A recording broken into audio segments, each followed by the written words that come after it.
can I talk, Dad?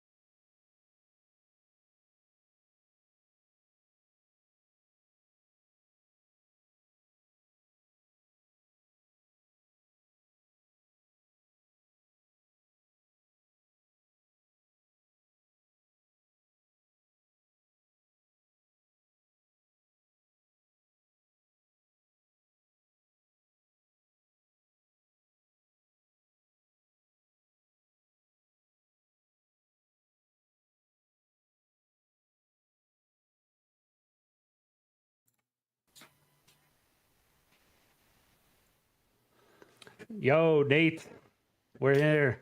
It is the Buylist episode 12 live edition. Live in the flesh and blood, but kind of mostly through the webcam. This, as always, is not financial advice. This is cardboard, baby. Yes, it is. More, Ted. Dude, if you caught any of my stream last night, I was gushing over Baltimore all night. Baltimore was the best event that I've been to for Flesh and Blood so far. 100%. Easily. Yeah, confidently can say that. Yeah. It was well ran. There was like zero hiccups. The big events, I didn't partake in them. I just did side events and hung out and met a lot of people, met a lot of other content creators that, I'm still, feel me out here, guys. If you come up to me, I'm still in the mode of like, how do you know me? So I'm like, wait a second. I'm like, oh, who are you? Like, so still getting used to that, but definitely kind of just doing some side events, doing, all that jazz. Oh, before we get any further to for the chat, we will be doing a Q&A towards the end of the episode. So we have some topics to discuss, and then we'll look to the chat a little bit later. But yeah, getting back to it, I mean, Baltimore was great. The venue was great. Location was great. I know there was a lot of angst over Baltimore itself. I personally didn't have any issues, but I played it pretty safe, right? I mean, not gonna lie, I didn't venture off blocks away from the hotel or anything.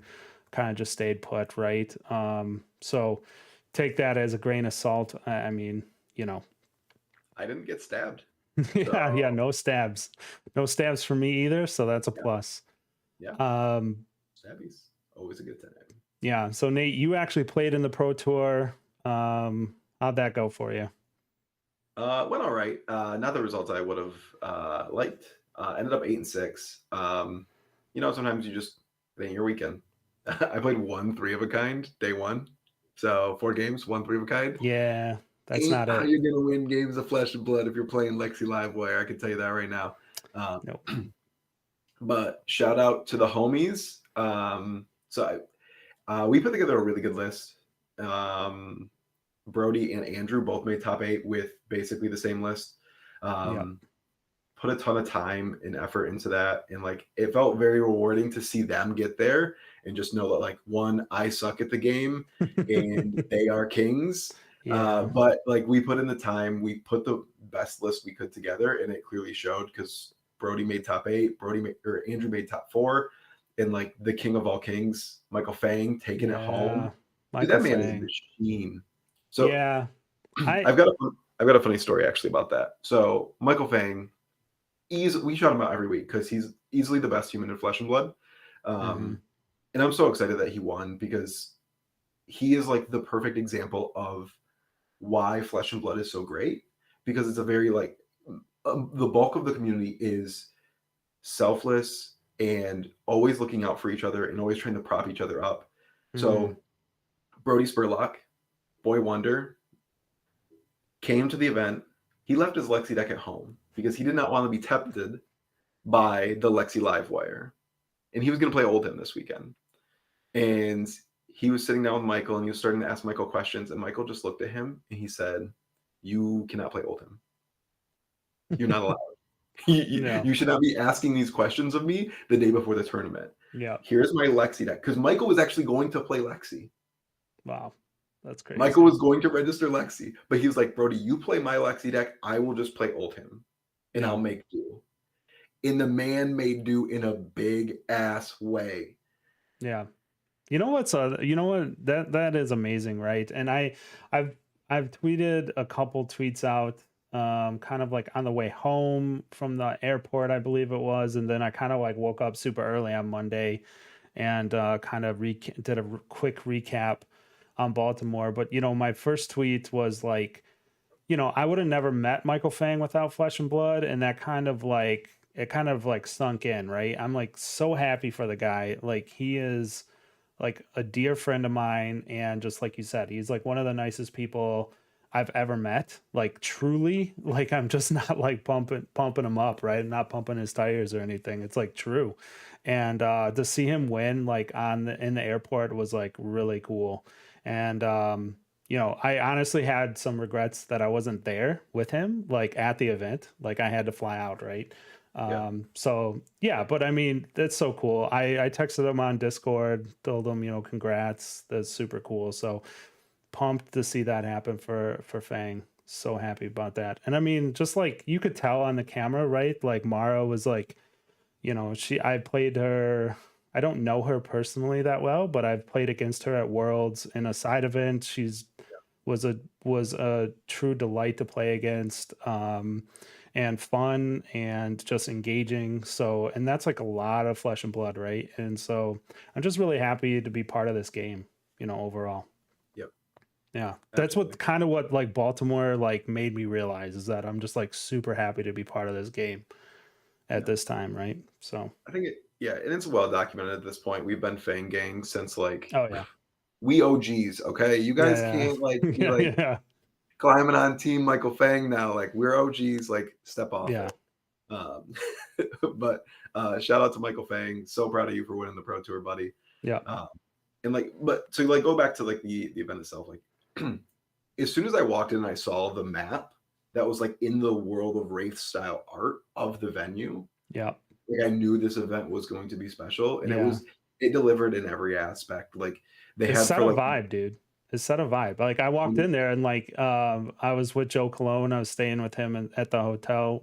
Had a room together, and we both looked at each other like, "Oh, this is different."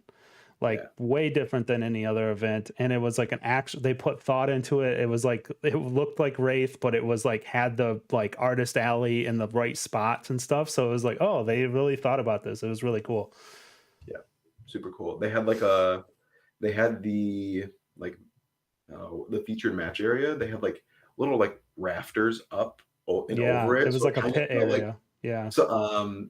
Roger Bodie was like the feature area is fire, and he sent like a little picture of like a Yu-Gi-Oh battle arena. yeah, Like that yeah, is the sense that you got, like yeah, that they were like you're just kind of like sitting there watching these juggernauts go at it, which was like super yeah, cool. yeah, for sure. Um, just quick before we move on from the event itself, I did show these off last night, but I got some sick promos from the artists from all over the world. This lighting is terrible, but check out the stream. It's probably better to just check out my stream from yesterday. Federico, again, that man is undefeated. He hooked me up with some sick promos. Yeah, I think overall that's kind of encapsulates my thoughts on Baltimore.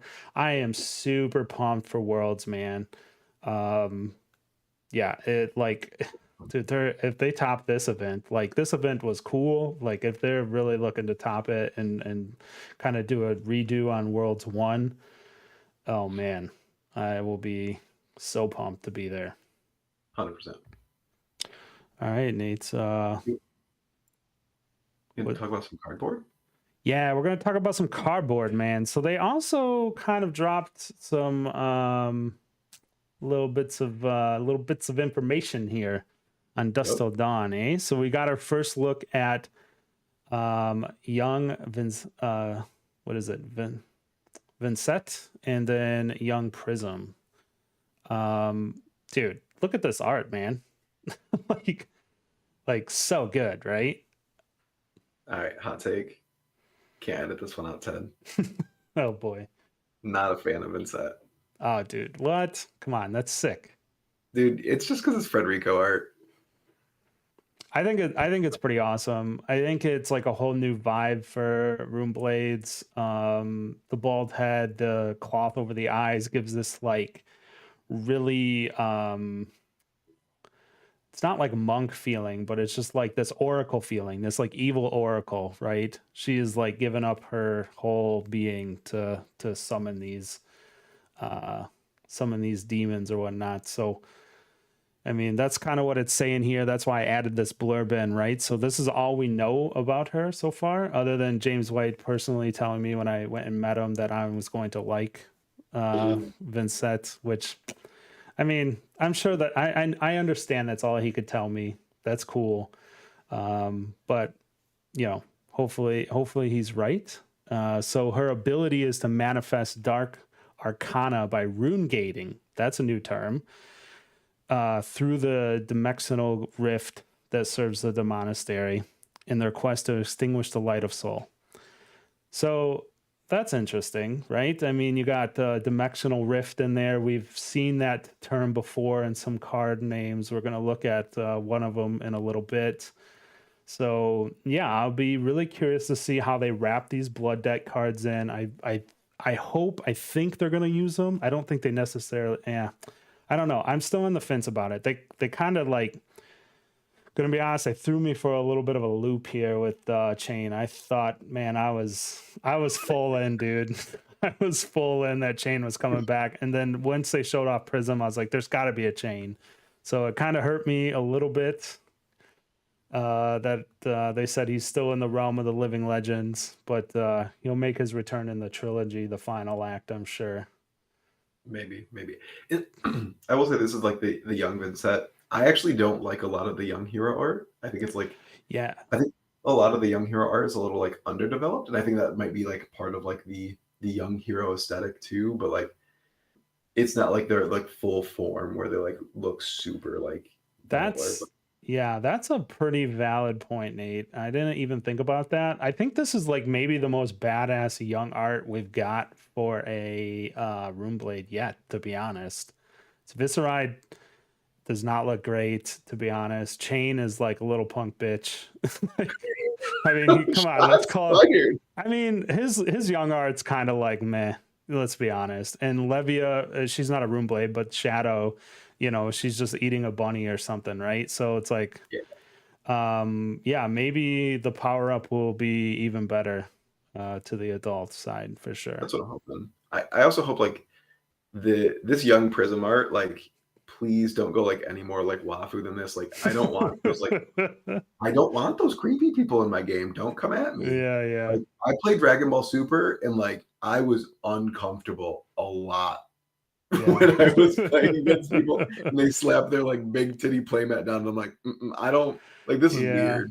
And I don't think we have to worry about that, to be honest. I think there's some, you know, we got a little bit of that. I think probably the closest thing in the game might be Exude Confidence.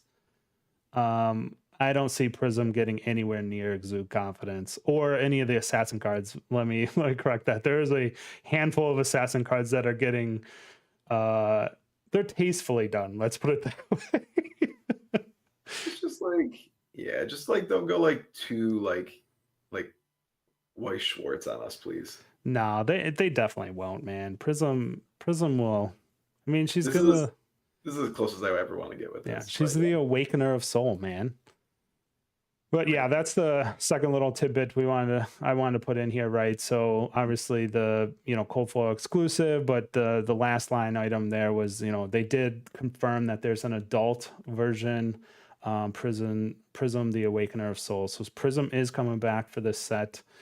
We also, I didn't put it in, but we do got Bologna. Wait, that's definitely not. That's definitely yeah. It's definitely not how you pronounce that. As soon as I said it out loud, I'm like, dude, there's no way she's bologna. Like a bologna sandwich. I really hope she is. Bologna. I don't know. Someone help me out there. I'm struggling. Anyways, so we know we're getting archangels. Maybe ham sandwich is coming next. Baloney. Yeah. It doesn't matter what their name is, let's be fair, because You're Vincent never and playing. Shane are gonna win anyways. So let's be Yeah, real here. you're never playing the cards anyways. Yeah. I mean, I won't say ever. I mean, I did like playing Prism. She was a lot of fun. But yeah, ham sandwich and bologna can suck it. Chain's new lady friend here is gonna take him down. Yes, of course. Yeah, so I mean that's really cool. What else about Dusk and Dawn before we go on? Oh, the chain hand drawn sketches, the Prism hand drawn sketches. Um, I mean, I could see the Belgian print disappointment. only. Yeah, I could like, yeah, I was there, man. I saw the disappointment in James White's face, right? Like, let's be fair here. I don't Yeah. think this is at all what they intended. It's I think it is a bit unfortunate, but I think LSS will do right by They'll give them Asia, something else. right? Yeah. And They then always we have can to. be salty about it. Yeah. Like, oh, I want Listen, that. obviously, like the APAC region does not get like I mean, not that they don't get them. It obviously they just have to pay to import them, which kind of sucks. But like this time with Outsiders, we got like a quarter Japanese print. So like even the US might get like some stores might get shafted and only get Japanese print, which obviously just removes it. But like Yeah, these cards are gonna be so hard to pull anyways that like yeah. Virtually non-existent, man. yes. We're talking like 200,000 booster boxes times 24 packs times 10 cards per pack, and there's 10 cards in existence. They're virtually existent, like non-existent. Yeah, it'll be super cool to see them get pulled. Yep. But yeah, so I mean, unfortunate. But yeah, so it comes down to like they did explain a little bit that like the reason that Japanese is still in the plastic packaging is because of like printer constraints there. And I would not be surprised if they also had the constraints of like being able to insert these like very specialized cards. Yeah. No doubt. I think that you look at too, like the APAC region's got a lot of really cool things, like the most recent like Sigil of Solace promo. That's dope. Only available if you go to the Calling Singapore. Yeah. My only like I guess what my disappointment comes is that it's like a chase item, right? And it's unfortunate that like a part of the world just will not have that feeling of a chase card, right? When we're opening boxes here, it's like always in the back of our head, like, dude, any moment I could pull it. And I hope they fix that for the future, right? I'm sure they're probably working hard. I trust LSS on this fact, right? They don't really or they have a track record of trying to fix these items, right? So yep. 100%. All right, let's dive into some cards here. Let's get to the normal business, the normal buy list business here. So Nate, we're gonna look at, or you asked to look at some light cards to start it off here. Yeah, there's a lot of light cards that I think that we should look at and highlight. With Bologna Sandwich, the Archangel, coming in this next set. Kind of revealing that this new Prism will have an ally archetype that revolves around the angels. All of these angels will likely have Ward. I think Arclight Sentinel is a very interesting card. This card will either be banned before release, or it will be an incredibly impactful role in like keeping these angels around. Alive, because you can like just basically plop it on the ground and like be like, listen, you can't attack my angels this turn. And that means like another turn of them. Someone told me that as soon as the adult Prism got revealed, someone went over, they heard someone go to a booth in Baltimore and say, how many Arclight Sentinels do you have? I want all of them. People are wild then, dude. So and the card's still $1.50. Like it's worth picking up right now just to have like your playset if you don't yet. There's a couple cards that I would not FOMO into right now. one being Miraging Metamorph and the other being Library. Yeah. Library was not playable previously in Hmm. either hero, and I don't know that it'll necessarily be playable in the new Prism, or if like it'll all of a sudden start making like Bolton lists.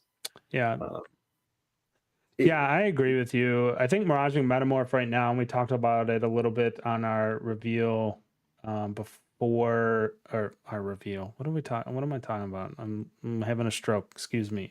Before our chat before going live, is that I think Miraging Metamorph is not suffering, but there is a little bit of a pump happening from Mara and Dromai right now, right? Mara's list was running these, right? She was running, almost pure red. And so that $15.40 is a little is kind of feeling the effects of that, and it'll probably stick around there for a bit, right? Especially with the PT hype.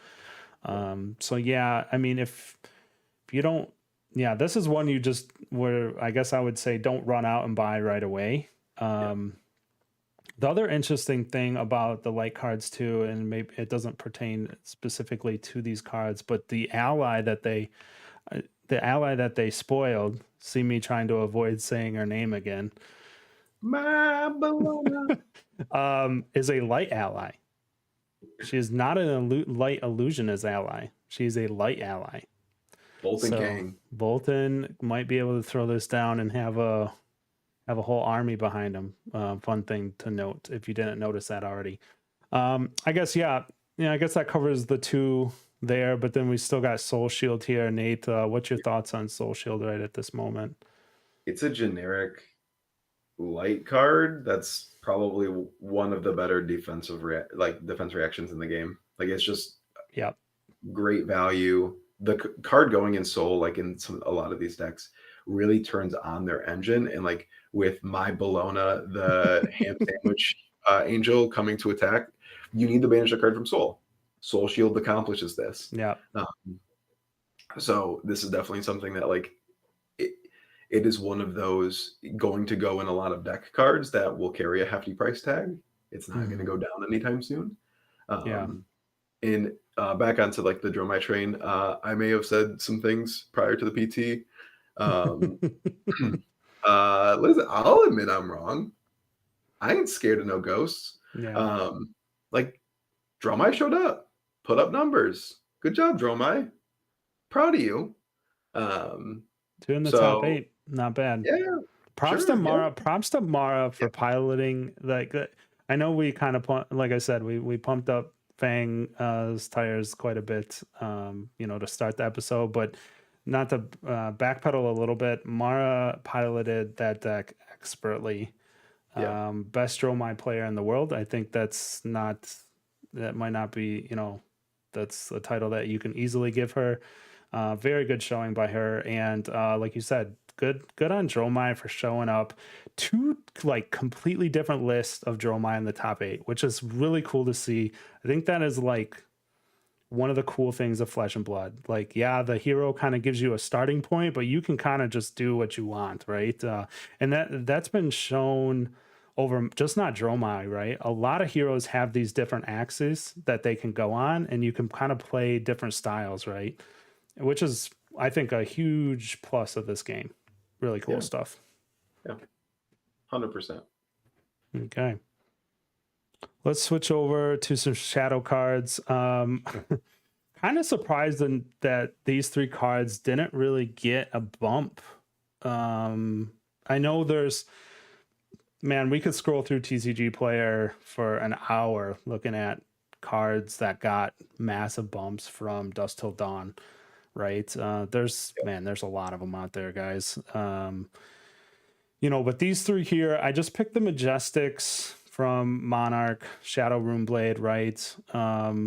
Again, that we saw that dimensional rift, right? And Vincett's text.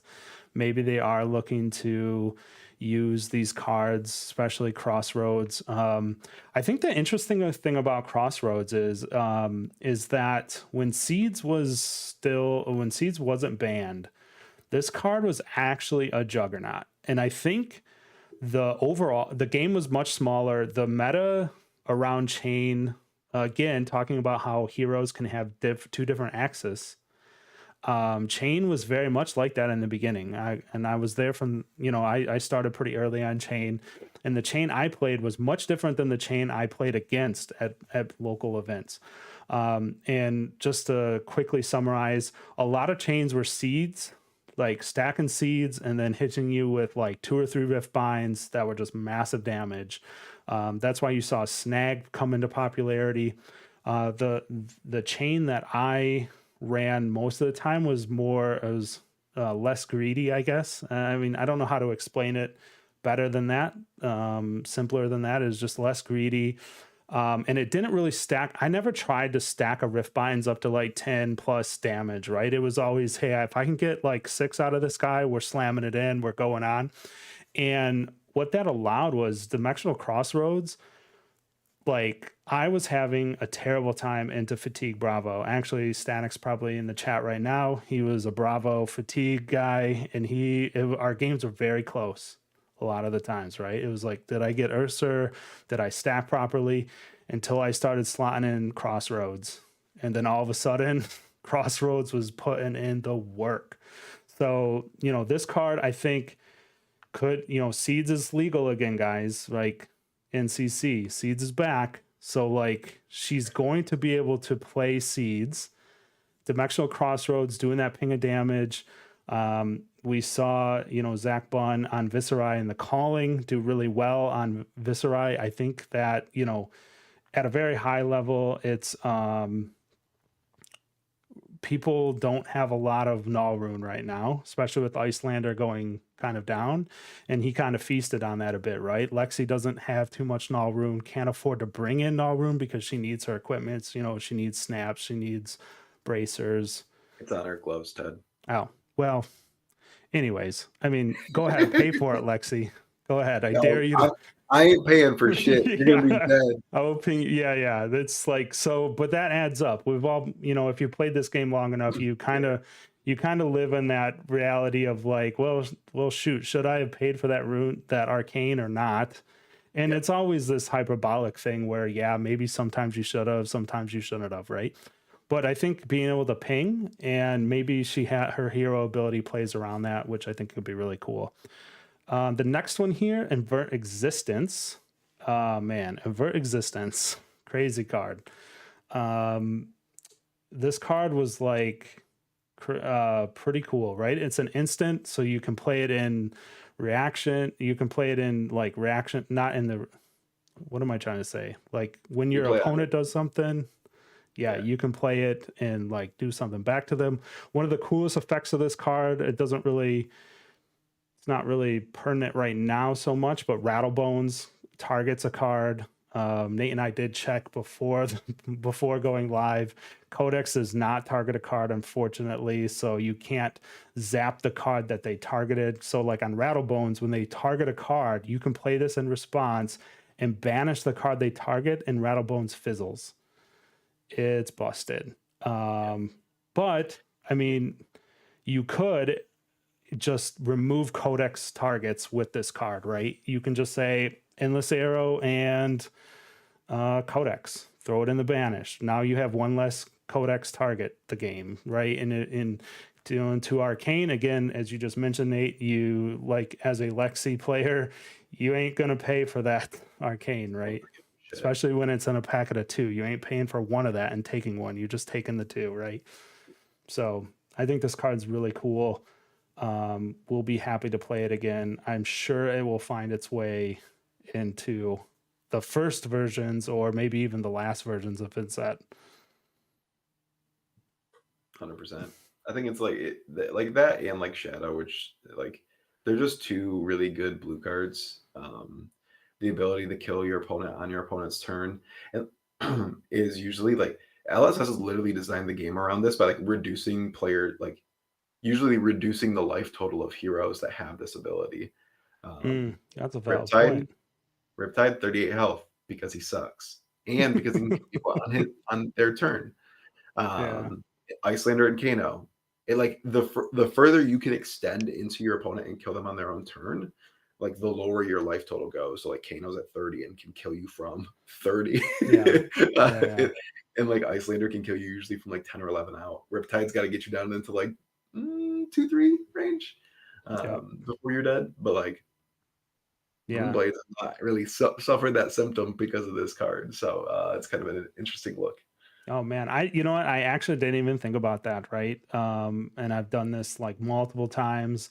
It's such a it's a pretty awesome win, but a devastating loss, especially when it happens to you or when you're handing that loss to your opponent, right? It's just like, here's lethal, you have blood debt, you have a husk, you're at 1, and it's just like in reaction, in response, that's what I'm looking for. In response, I'll play invert, and they're just like, come on, Yep. man.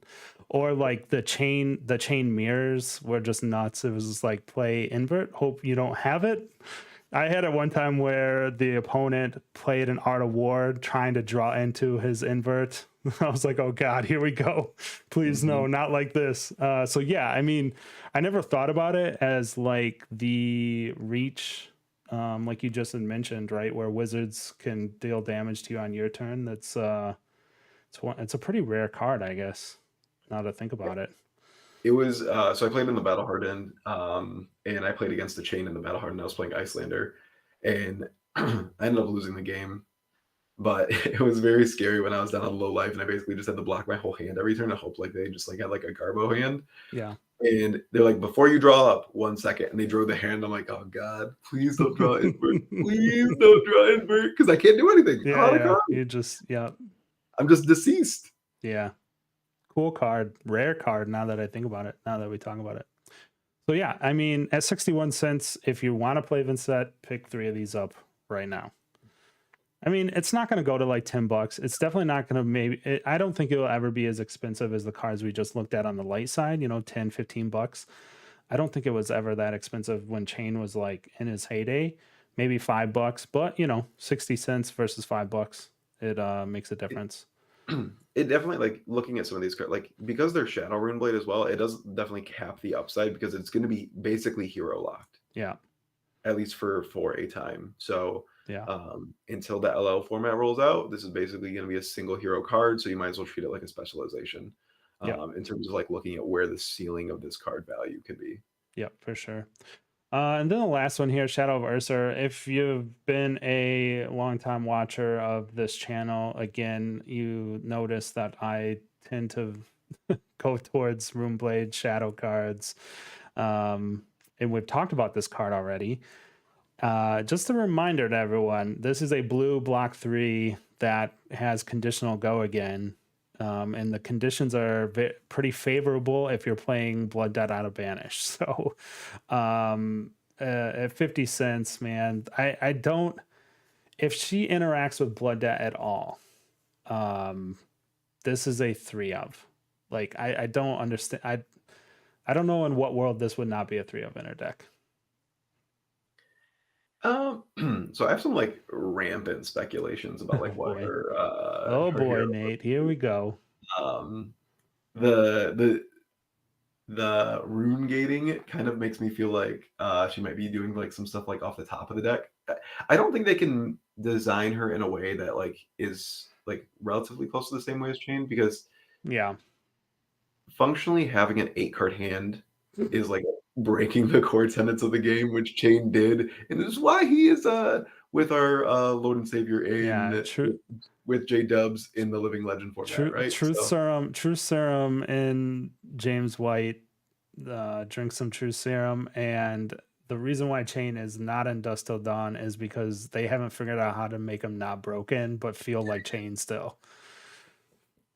Yeah, probably. I would bet money that there's a whiteboard scribble like with just like, well, what if we make it cost $1 for go again? What if we make him 30 health? And like everyone's just like, no. We played 3 games. He still has Husk.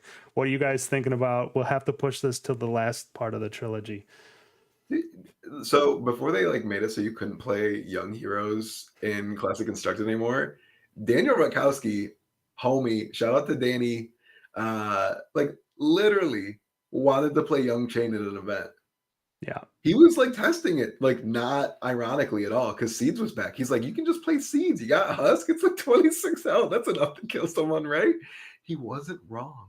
Yeah, there was me and the boys, the chain gang, some of the guys in the Hyperloops, Cody Williams, Joe Cologne, that were kind of got me started on chain. We had a joke going for a while where it's like, what if he's 30? Like we would ask ourselves, so like, what if he is 35 health? What if he is 30? And I think at 30 health, I would still sleeve it up. Yeah. 100. Yeah. He's so good. Like you said, the big hands were just broken, and it was like an inevitability thing. If you could, yeah, oh man.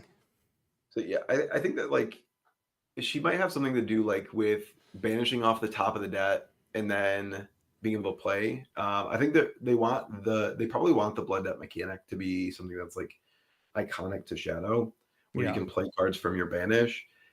I think that it's going to be definitely more conditional and more setup based for her, which like makes me think like Dimensional Gateway, which is like opt the top 3, put one on top, and then banish that card off the top of the deck. Like banish a card off the top of the deck to be able to play it this turn, which then like leads into like Dimensional Gateway, which gives you that little ping damage. So like it's kind of this like almost like grindy kind of like control combo deck in a way, which definitely is my cup of tea. Either that or like really out there, like Charlie from Always Sunny in Philadelphia, like crazy person meme. Yeah. All right. Amethyst Tiara was actually designed for her. She's gonna be sacrificing Rune Chants to block and deal damage back to the opponent. Okay, if it's blocking and dealing damage, I might be in, Nate. That seems busted because it's now doing 2 things, but or maybe not busted, but yeah, it'd be interesting. I don't know. Like the thing with Rune Chants is it's always somewhat hard to build them up, right? Like you have to run cards like Reed and stuff, and there's like take a turn off. There's like an actual like you're kind of playing this like tempo game plan of like setting up these Rune Chants and then like sacrificing them to like explode at your opponent while blocking, like soaking some damage or something. I don't know. This is why I don't work for LSS, but this is what I would like to see. I want to see more cards that interact with Rune Chants that aren't Viserai specific. Because I think the Rune Chanties are a cool mechanic that are underdeveloped outside of like the Viserai archetype. So I'm hoping that they lean that way. But who knows? It'll probably be like a double pitch kind of thing with kind of like how they did it in Dynasty, which make all those cards relevant. Yeah. Because LSS has definitely signaled that they want to, and like Ted can even like drop some like skinny insider knowledge that LSS are designing the game, and like they made it very abundantly clear with like the announcement of Nationals being the Monarch draft format. They will go back and make cards playable, and they will make sets sell. Like they could have just ran Outsiders for a while, but they went back and like there's way too much Monarch that exists. Yeah, no, I think you're right. So the meet and greet with James White was a little bit more personal on Friday and Saturday. We got to sit down with him actually while he signed the cards. You know, he wasn't standing all day like he had like a boss in the previous events. So I got to chat with him a little bit. And I kind of just, chatted him up a bit about this podcast and what you and I are trying to do, right? Because I'm honestly, it wasn't like I'm just proud of it, right? I don't, it's not like, hey, I'm doing this thing, James, notice me. I mean, that's a side benefit, but like, honestly, I'm just proud of it, to be honest. I really think that this is a cool thing that, we're trying to do here. And I really like the idea of helping out new players and just trying to like, hey, buy this card now, buy that. And he was very receptive to it. And, he told me straight up that, that's what his goal and what the team's goal is to do, is to make old cards good again and give value to, I'm elaborating here a bit. This is not a direct quote, but give value to your your collection, right? Like Yeah. instead of cards just being rotated out and just being like, well, can't ever play this card again. This game has the ability to be like, hey, Dimensional Crossroads, hey, Soul Food, or not Soul Food, Soul Shield. I don't know if Soul Food will ever be good, but Soul Shield. Shots fired at Soul Yeah, Food, I man. mean, come on, man. Like, I It's guess not good. both can kind of use it, but It's, whatever. it's not good. Maybe bologna. My You baloney. got Soul Food, you got Baloney, the Archangel. I think I'm starting to sense a theme here. Yeah. But yeah, so I think, that's why we're doing this. And I think, like you said, they will definitely go back and they will build an archetype around older cards. So Yeah. it's cool to see. Yeah. I think like looking at a lot of these cards, like that's the crux of what we're trying to do, is trying to help people get ahead of the curve and like pick up cards that they need to play before they spike. Like we Mhm. don't want to pat ourselves on the back, but we've been talking about Down and Dirty for a while Yeah, before that. I checked the receipts, dude. It was We March got it. 27th. I was Yeah. like, wait, I'm going to go back and screenshot this. This is, and that's why we put recorded on dates so I can go back and pat myself on the back Yeah. on Twitter and be like, yo, remember when I told you to buy this at $1.50? I think it was like $2 for Down and Dirty. Yeah. Yeah. And then we brought it up like last week And then we before. brought it up again when it was probably not $2, but it was maybe $5. Now it's over $10. So I mean, it wasn't in our deck list, so it's not like I had any insider information on that one, but it wasn't a lot of people's deck lists. And I think that with the new illusions coming in, it'll continue to be in deck lists. But yeah. I do think someone has joined us in the chat, Ted. Do you got chat pulled up? I do see that, and I think it is time for the Q&A. Mr. Michael Fang is in the chat. Congrats again, Michael. You might have missed the part where Nate and I pumped up your tires and talked about your win and just how happy we are for you. Well, I'm happy that you're here too, hanging out with us tonight. We have oh wow, it looks like we got Salty in the chat as well. Andy, how you doing? Static, my one and only mod. Thanks for being here, guys. But yeah, I guess we can open it up. If there's any questions, we can just keep chatting here. But yeah, Salty saying Dimensional Crossroads Rainbow Foil was already bought out. Yeah, Was that makes it him? sense. Was it him? Likely story. Yeah. Right before we see the Cheeto dust on your fingers. Yeah. Right before the pod, the announcement came out that drone was unbanned. Let's rewind to last Thursday when I was waiting in the airport, and I was just like, you know what? They didn't print this in Japan printing run of WTR. I'm just gonna buy 20 of each color. And you were like, you idiot. No one's going to even play that in LL in Living Legends format. And I was like, whatever. It was like 20 cents or 30 cents a piece. And now you can't find them on TCG Player. All right. So I didn't say that. I think I might have asked if you were on crack cocaine, but yeah. I might have paraphrased that a bit. Yeah. Listen, is there like that sad, like look into the camera music? Cause I got to apologize to all the Dromai players out there and to Ted. Cause like I was wrong. You were wrong. We got Down and Dirty right. We got Dromai wrong. We got Drone wrong. Listen, can't be right all the time. Yeah. No, we'll only pat ourselves on the back when we're right. This will be the last time you hear that when we're wrong, folks. But let us see. Card Fangs God, what price do you think drone will settle at? Red pitch, unlimited, non-foil. Yeah, I still think there's a billion. There's a lot of them out there, right? And I was just taking a flyer waiting for my friend's flight to come in Baltimore. So I was just like, $20, why not? Like $1, $2 maybe. It will be interesting to see how Blitz innovates that. He said non-foil, Ted. Oh, non-foil. Yeah. 1 penny, Bob. Card sucks. Oh my God.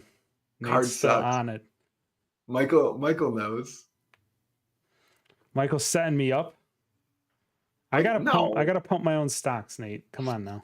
that's yeah. Sorry. This is the Ted pumps his own bags segment of the podcast. Insider. I'm an insider now. Yeah, I don't know. I mean, it all depends on how much it's played. I've Yeah. never played with the card. I honestly like I'm a smooth brain, so like I can't even like functionally see like I understand why it was banned, but like until I played with it, like dude, oh, I'm gonna out myself here, but I thought Crown of Seeds was like kind of like mid until I played with it once and was like, holy shit. I needed to like play with it to be like, oh my god, this is amazing. So I'm, admittedly I'm a bit of a smooth brain, so it's like It's 75. It could be like 50 cents, right? I mean, sure, just a common, maybe. right? Or whatever. I don't Yeah. know. The red might be Oh all wait, right. is it It's a rare? rare. It's Yeah. a rare that like didn't get printed in Japan. We don't know how many. I don't think we know how many boxes were printed in Japan, but like Yeah. there's so many of them. It doesn't matter.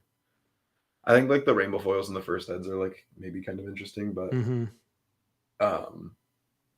So I do see T Hall has a very important question for you, Oh Ted. no. Oh Um, no. This is your did fault, Nate. I listen? I just report facts. Did you run around the calling?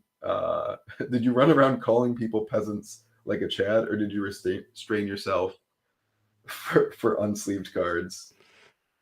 I Is that true or restrain. false? I do not think that, for the record. That is not my thoughts. Those words Yeah, were put in my mouth. Ted's fine with unsleeved cards. It's just when like heathens run white border, that's when he like really restrained himself from calling Oh people my peasants. god. Not like this.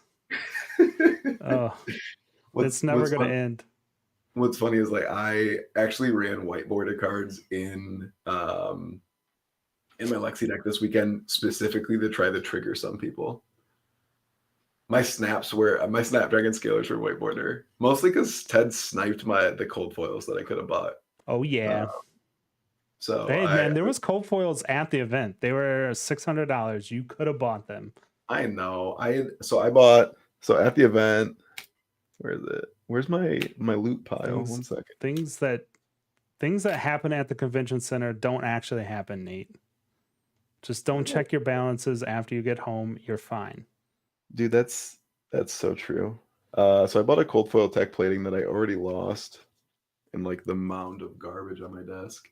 And then I bought here it is. Fang says he played Crown for an entire tournament, won the PT, and said that he thought Crown was still just okay.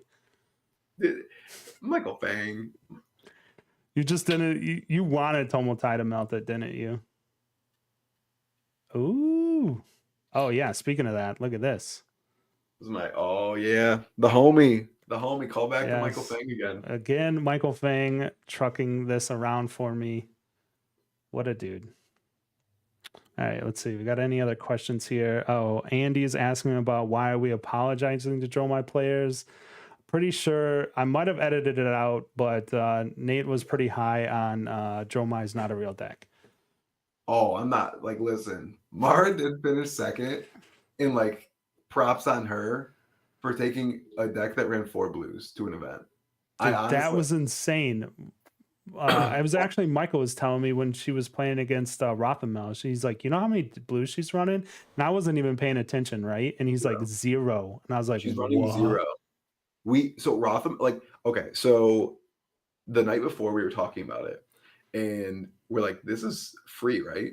Free 99, and like it probably this like might be my fault because like every time I say something's free 99, it loses twice to that, which is like what happened in Indy with me. I was like, Briar's free 99, lost to 2 Briars.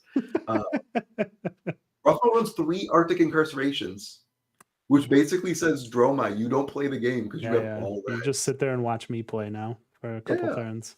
You do none. So nuts. You do like none through like the first half of his deck. It was such a confluence of bad draws, and like Brody sided in all the ice because flipping an ice and then asking the Dromai for a card means they functionally play like a 2-card hand and probably take like 10 to 15 damage and just like She ran hot and she played incredibly well. Like, I will Yeah. give her that. Like, she played out, like, She played out of her mind, man. out of Like her mind. But then she ran into, like, oh gosh, who is the John Henry of Oldham? Just always just hammering away, just beats the dude, machine. Like, yeah, we said before, man. Or maybe this was pre going live chat, but Fang's hands were pretty gas. oh, Pretty gas. Dude. He just like put the foot down on the gas pedal and then just was like, "We're going." I was, like, standing on top of the I was so hyped. Michael doesn't know this because he was playing, but, like, I'm, like, pacing back and forth. I'm literally talking to random freaking strangers, and I'm like, "This man is about to end her whole freaking career. Look at him. He's a machine. He is locked and loaded. No one is going to stop Yeah. this man. It doesn't even matter if he takes an IP 15 penalty at this Yeah. point. I saw the He's pulverize. I was waiting for the plane in the airport and saw the pulverize come down, and I was like, "Oh man, I wonder what she's got for blocks here." And when she put down the 2 or the full card 8 block, I was like, "Oh, that's yeah, GG's." All right, we do yeah. have some questions coming in. Thrall is asking EV predictions on Dusk Till Dawn. Um, yeah, that's a good question, actually. Okay. So we did up me and Josh DeHaan did 100 boxes for Outsiders, which was a blast. And we were talking about doing another mass box opening for Dust Till Dawn. Mm-hmm. And we were talking about like upping it to like 150. After seeing everything, there's 8 freaking legendaries in the set. 8 Yeah, legendaries. 56 Majestics, I think it was. This set She's is stacked. stacked. Yes. Supplemental sets have like historically not gone well in terms of like EV. Like you can probably do pretty well in like the first week, but like Mm-hmm. those are usually some of the sets that suffer the most. But God, I want to do like 200 boxes. Yeah, I think, and like if you've been watching our EV episodes, I think you will see a pretty decent EV on this set. Like, obviously, it'll start out really high because it's brand new, and then it'll start coming down. But I think and I hope it kind of has that same model. We've looked at it a couple times in the past, or that same pie chart, right? If you go back and look, and especially this Friday, maybe we'll take a look at supplemental sets again and see where they settled. But you see that pie chart being split up into the Majestics, into a big chunk of the pie into the Majestics, and I would assume that's going to happen again with 8 legendaries. That's maybe a little different. This set is not like any other supplemental set we've had before. But Hold on your bridges. This yeah. shit's gonna get wild. Yeah. So Nate, what if they keep their rarity, I don't think maybe with a supplemental set they can't do the rarity on the Majestics quite like that, but if they keep the legendary rarity kind of the same, where cold foils are like rare, and then rainbow foils are like you can get them pretty quickly, right? Then you kind of have that dichotomy again. Yeah, I think it could be interesting how they do this. I think EV will be pretty solid on this set for a while. I hope they do the Majestics the way they've done them in the past, like with Outsiders. I think that was a very pump some value back into those cards, man. It moves it because they can't do the inverse of that. What are they gonna do with 8 legend? Oh my mind's blown. Every time you think you like kind of figured out the model and like figured out where you can like justify some things here and there and like what you can expect, Ellis is like, hold on to your britches. Yeah. It's gonna get wacky. Smoke them if you got them. I just had a thought. There could definitely be some of those legendaries could be in the deck legendaries like we saw in Monarch, Eclipse, and Doomsday. Definitely can see those coming back. So that kind of makes the legend. Those are kind of not your typical legendaries. So yeah, I think, I think a good example, we just mentioned it, Nate, is that Down and Dirty is a card that, okay, I think it might be a little bit of a stretch to compare it to it, but Erase Face was kind of like a Down and Dirty.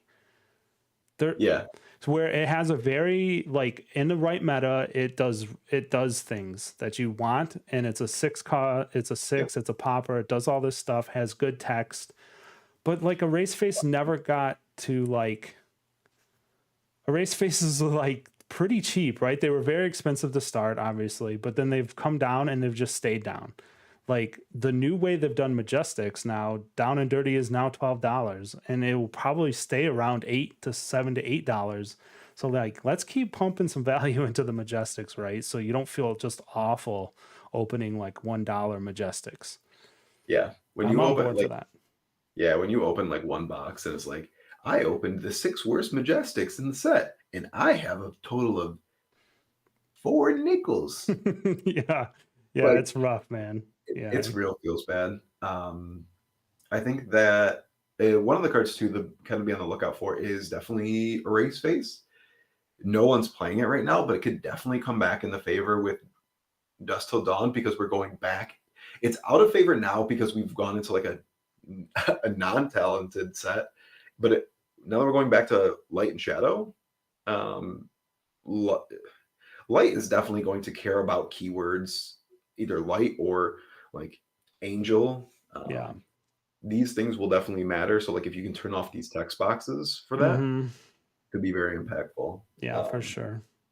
Ben had actually a really good question and point. Do you think that the Rainbow Foil Legendaries, there would be Rainbow Foil Legendaries reprinted in Dust Till Dawn? Footsteps is pretty pricey at the moment. Um, well, they definitely, I don't think they will be reprinted Yeah, in I think that Rainbow goes Foil. against the reprint policy, right? It won't be reprinted in Uh, Rainbow Foil, but it could be in non-foil. oh yeah, yeah. They've done obviously skull Yeah. cap, tunic. Yeah, But also definitely. with 8 legendaries, and if they kind of like maybe tilt that towards like a little bit of a short printing, it does become interesting of like it doesn't juice the people who have already like invested and bought these cards, Hmm. but it introduces additional supply into the card pool as the game grows. Because like we were in Baltimore, the game is growing. Yeah, it was That was noticeably. it was packed. Yeah. Um, Also, if you were in the battle hardened, that was the saltiest field I've ever been in. Welcome This to Blitz, my friend. Welcome to Blitz. it was like, I mean, I felt like I was like swimming in the Atlantic because that was salty AF. Like, listen, take a step back and chill. We're all here to have a good time. I had 2 people refuse to give me a fist bump at the end of the game. I'm like, That's that's unfortunate, man. I've known to tilt a little bit, especially when I make a mistake and cause the loss yeah, myself. I honestly, yeah, there's been times where like I felt bad that I put it on my opponents, but like you always got to give the fist bump, dude. You always got to do that. always, always got to do it. Like, I think it's like on us too as like a community and like some of the like people who've been playing for a long time. Let's keep the community good.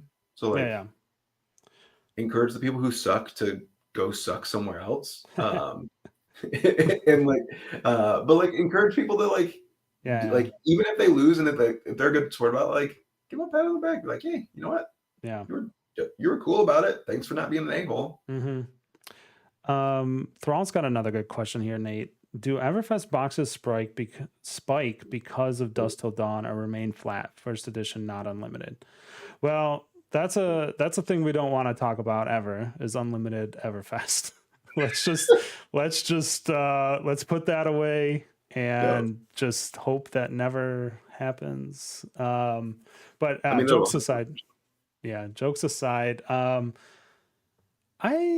I don't know if you're necessarily going to see box prices spike because of Dust Till Dawn. There's a ton of it out there.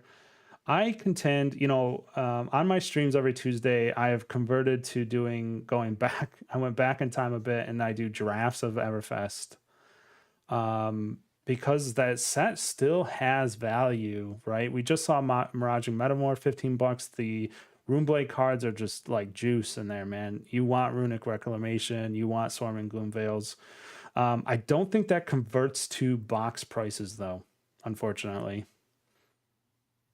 I think the legendaries have to like move up for that to Yeah, happen. Stalagmite needs to like be big time played.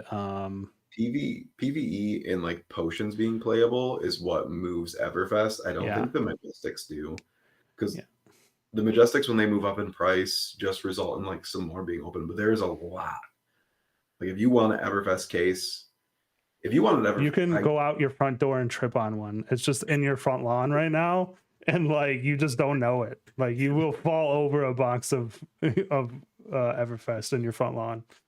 yeah, I picked up some. I picked up like 5 cases. I think at like 180 a case back in like November, December, and like that was like again like when the market was not great, and like the market's booming now, and it's like you can still Yeah. get cases for like 210, 220. Yeah, it's out there. Yeah, definitely.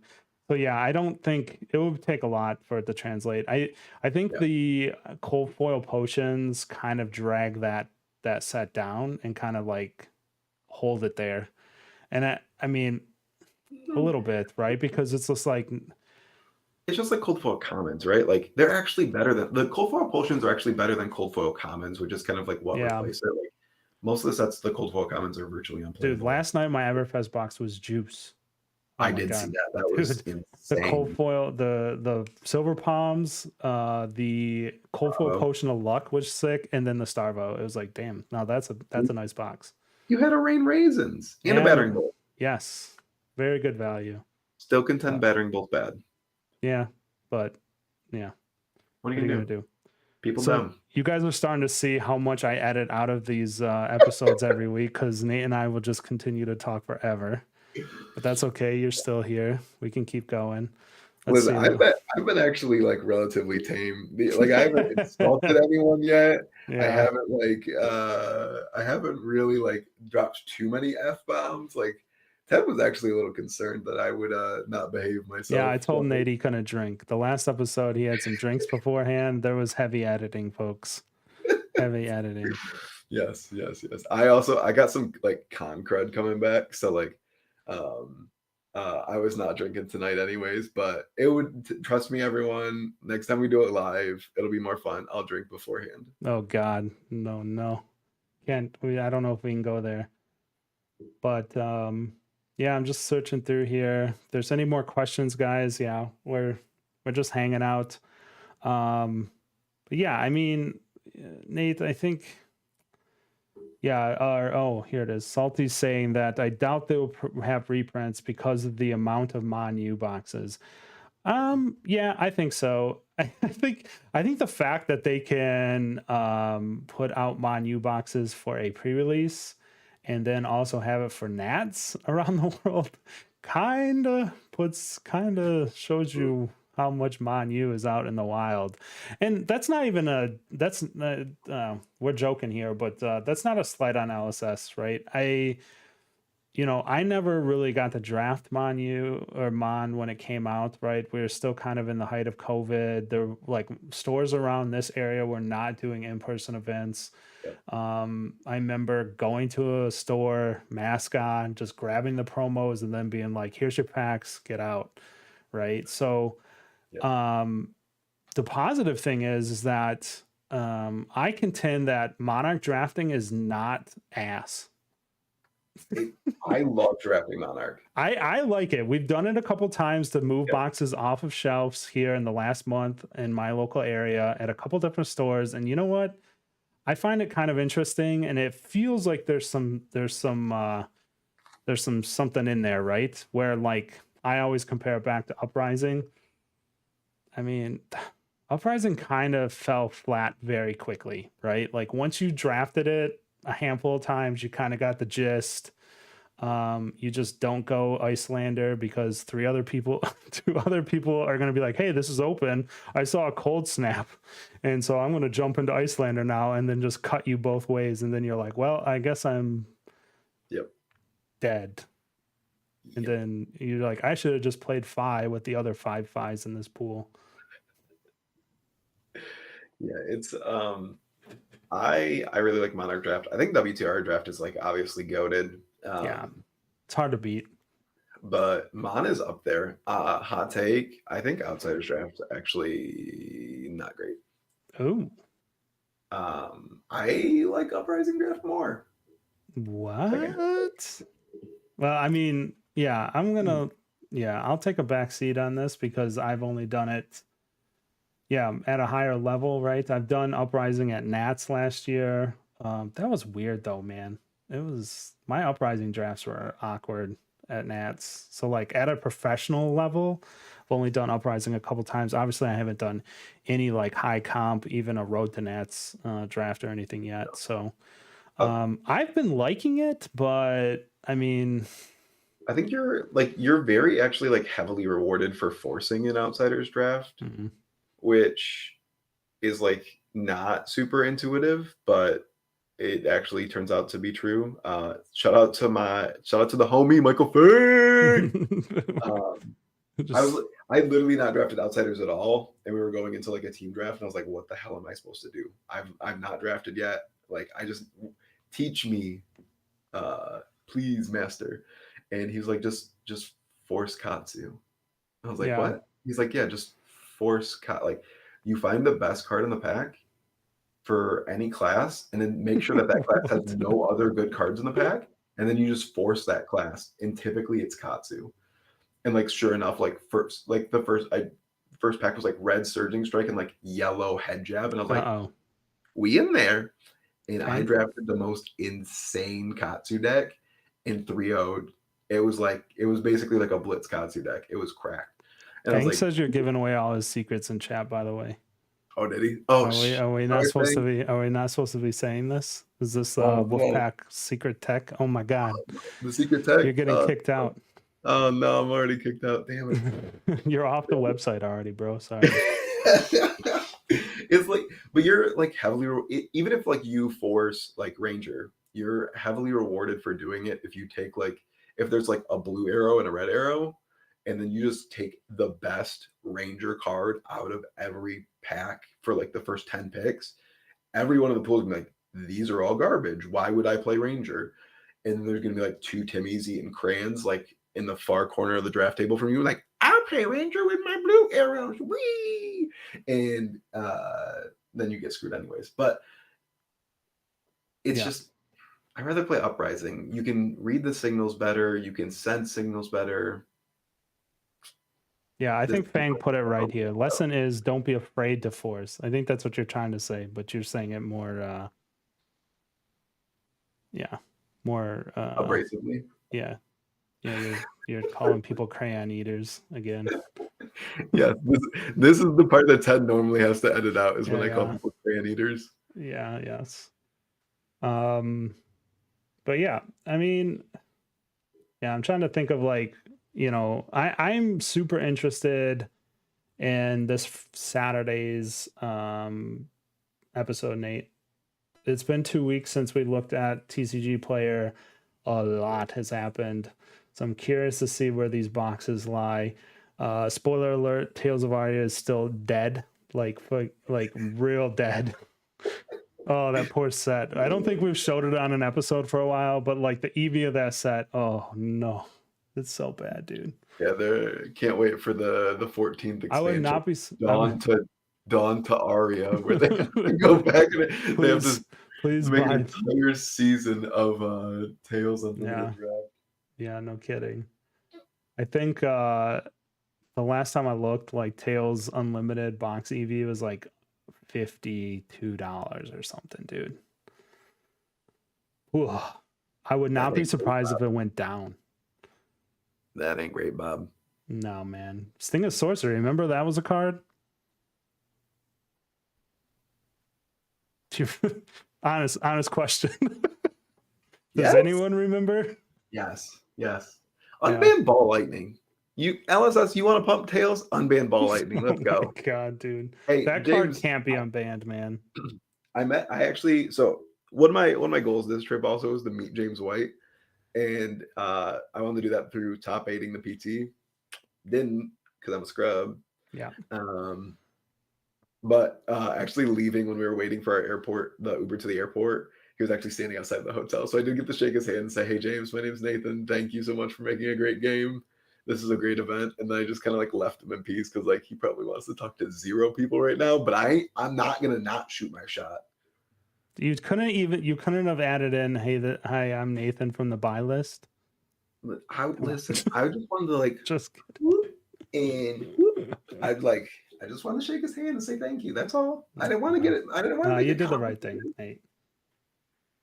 Nate. Nick asked Ted if you could open if you could open.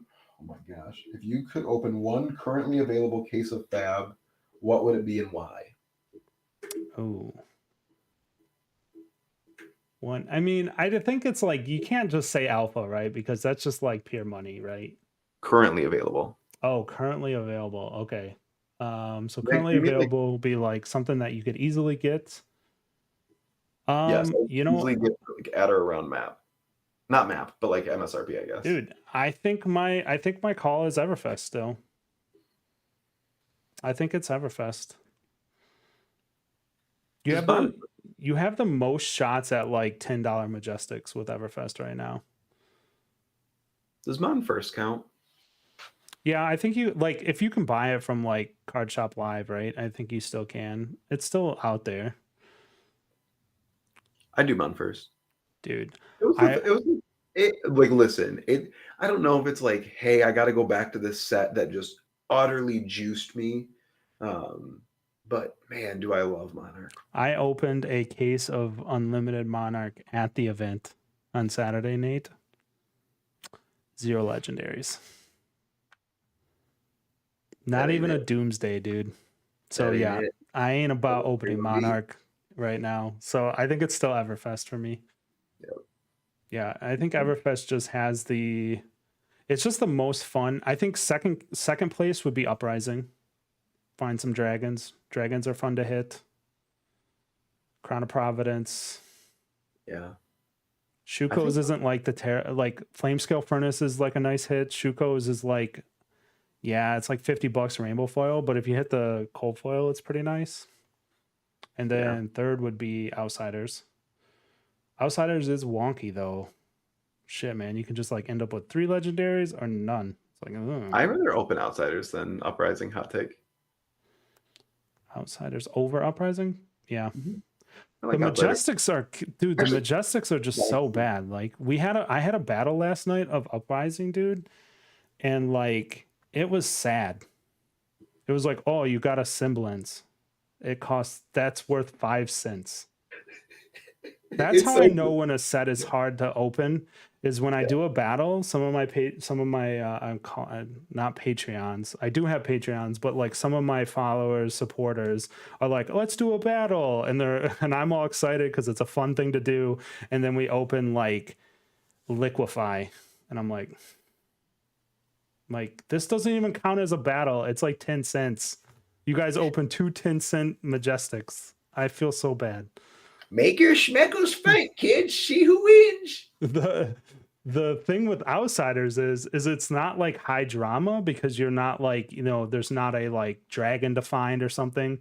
But dude, ripping a freaking codex is like hell yeah. You like all of a sudden you're like, this is as much as some legendaries in older cases. So you're like, you win in the battle now. I had an outsider battle last night where supporter opened a not cold foil, rainbow foil frailty and a non-foil. I was like, well, you win. It's like, well, that's good win, man. That's a trouncing. So yeah, I think because you yeah, just lost. yeah. Uh, Michael had a great question. What is your favorite card in Outsiders? Like playability wise, or I'm trying to think. There's a couple different ways we could look at this. Favorite card. Oh, yeah, so like card that I just love the theme of. It's like we've talked about it before, but I love Trench. I love that card, You dude. do love Trench. That's 100% your card. I love Trench. This is I am Trench. I am Trench. It's not a playable card, unfortunately. I showed this off last night. Am I doing this right? Yes. So Federico did a custom proof for me over 2 cards, over 2 trenches. I love Trench. The EA is sick. I hope someday it is playable. Yeah. So it's Playable in Blitz starting now. Wait. Okay. So I played. Did I tell you about the Riptide deck I played in Blitz? Mm-mm. This deck is spicy. Is this like at your locals last night? No, this is at the Battle Hardened. This Oh, is one of the really? people who would not fist bump me though, because he was an a-hole. Sorry if you're listening, Come on, but man. Like, it was rude. if he is listening, you gotta fist bump, guys. Come You got on, fist bump. come on, guys. Let's Don't be be salty. good sports here. You registered Riptide at an event where you knew there would be Icelanders. You don't get to be salty. Yeah. Come on now. So Nate, what's your favorite card before we get down the list? You gotta answer. What's Michael Fang's favorite card? I literally can't read, so it's what's Michael Fang's favorite card. So my favorite card in the set, easily Death Tuche. Oh yeah, that's a good poll actually. That's a good poll. Oh, and for like a playable card, okay, so I'll do it because since your card's very playable. For a playable card, my favorite card is cut down to size. Card's sick. That's well designed. It's a sweet card. Like, it's fun to play. It's like, yeah, it's cool. I like that card. Michael's favorite card, Peace of Mind. Tell me I'm wrong, Michael. Dude. Yo, okay. At some point, Mr. Oldham's going to live in legends, but like, stop printing him 1 or 2 block for 4s. Like, I don't even think he ran. I don't think Michael even No, ran it in his he list. didn't. But that is a Michael card. He is just so peaceful and at rest at all times. My favorite drink is gin and tonic. What's he hinting at? Sipping on gin and juice, laid back. I have no idea, Michael. I It's don't a know. musical. I don't know. I'm a little loopy. Yeah. I have no idea, Michael. Okay, so this Riptide deck, it was running the mask that lets you search up an attack out of your deck. The new Ranger mask, the like Mask of Malicious Intentions or Malicious Manifestation. So you pay 1, you search, you basically like reveal cards off the top of your deck until you find an attack. Guess what? There's only 1 attack in the entire deck. Its name is Nourishing Emptiness. So you get Nourishing Emptiness into your hand, and then you like play a bunch of buffs, and you just have this dominated thing that says give me +5 intellect. And your entire deck is traps and buffs and Nourishing Emptiness, and then you have Codex of Frailty to recur the Nourishing Emptiness back in your arsenal to play it buffed at people. And then like you play like Remembrance and Memorial Ground to put it back into your deck or on top of your deck to then attack them for big dominated damage. All the while they're trying to attack you, you're like doing your trap shit and like doing damage to them that way until you can like recur your Nourishing Emptiness somehow to kill them. Props. I'm going to make it a CC deck, and I'm going to break the meta. You heard it here first, folks. I get props to that. Don't go buy out Nourishing Emptiness, though, because you only need 1 in the deck. So you only need 1, so you don't even need to buy it. So Fang says that the art looks like the streets of New Capenna. I kind of know what New Capenna looks like because I watched Fang's streams. So that's like is it Renegades?